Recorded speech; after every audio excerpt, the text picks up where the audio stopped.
Kemana 3 orang pelancong antarabangsa ini nak melawat di Taman Negara Pahang? Kali ini, kita akan melawat Latar Berkoh, salah satu sungai alir deras yang berada di hulu Sungai Tembeling. Selesai sesi penerangan keselamatan, kami naik bot menuju ke hulu sungai.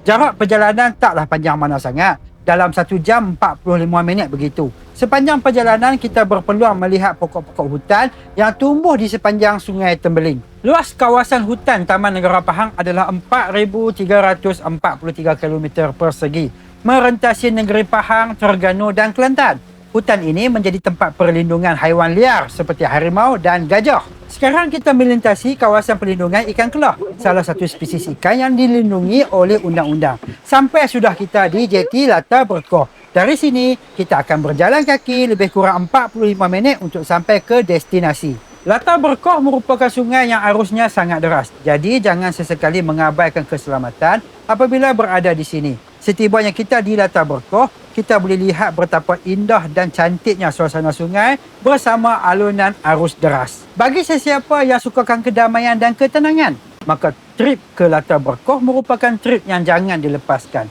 Amat bagus kalau kita dapat bersama-sama dengan rakan-rakan. Mendengar alunan arus deras dapat menenangkan kepala otak yang sedang berserabut. Datanglah ke Taman Negara Pahang. Tentang pakej-pakej menarik, lawati laman web yang tertera.